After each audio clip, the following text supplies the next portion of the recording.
The Dauntless lineup is among the most versatile that Boston Whaler produces, and today we're going to take a close look at the 240 Dauntless. For BoatTEST.com, I'm Captain Steve. Let's start by taking a look at the family features on the 240 Dauntless. One nice aspect is this aft bench seating. Here we've got 3 across seating, and there's storage underneath that can be accessed with one hand, either singly or both at once. No family-friendly boat would be complete without being able to engage in water sports, and here we have an optional ski tow pylon. When you're in the water, reboarding is easy. We have a stainless steel 3-step reboarding ladder, and notice it's angled away from the engine for a little bit more safety. The helm seat's reversible, so we have a great spot to sit and relax and watch the kids swimming off the stern.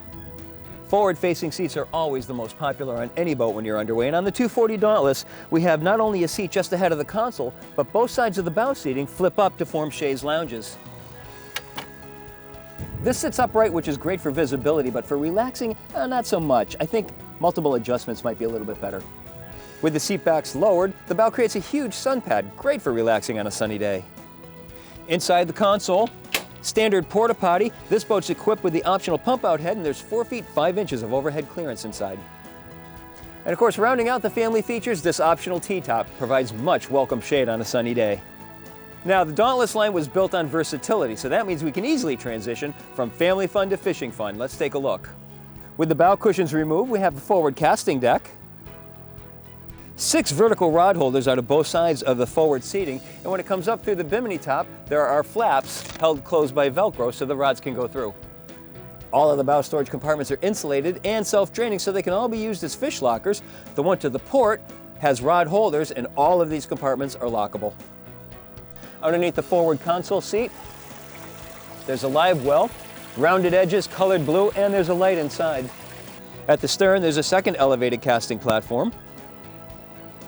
We've got 4 transom-mounted rod holders going across the stern, 2 to either side of the console seat, 4 rocket launchers at the back of the T-top, plus 3 to either side of the forward console. That makes 16 total on this boat. A convenient lure and tool holder is just behind the helm seat. And of course, safety is at the forefront of everything Boston Whaler produces. Let's see how it applies to the 240 Dauntless. Families are going to love the safety factor on the 240 Dauntless. The rail height comes up 26 inches, exceeding ABYC standards. Cockpit depth is 21 inches. There are dual 2-inch deck drains to either side of the cockpit, and that's also a nice feature for washdowns. Plus, this boat is built on the unsinkable legend of all Boston Whalers.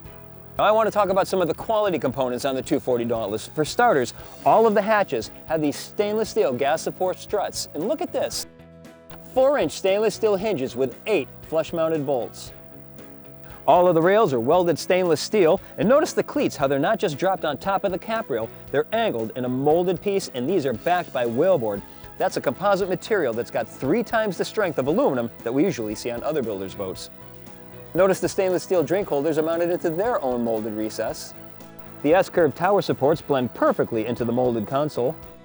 Since there's every likelihood that this will be towed behind a yacht, there's a separate tow eye in addition to the trailer, and this tow eye is strong enough to support the entire boat. Plus, we can not only feel, but we can hear the solidness of the closed-cell foam construction that also gives the boat its unsinkable characteristic. Now let's move on to operations. This boat comes standard with a 225 horsepower Mercury 4-stroke. Here we have the optional 250 horsepower. The helm is mounted over to the port side of the console. There's a Hybrid Touch Raymarine display just ahead, a smart box to the side that has a slide on either side that will hold an iPad, rocker switches all to the side, and then 2 SmartCraft gauges. There's a flat space for holding stuff. The wheel is mounted to a tilt base, and I'm happy with the engine control.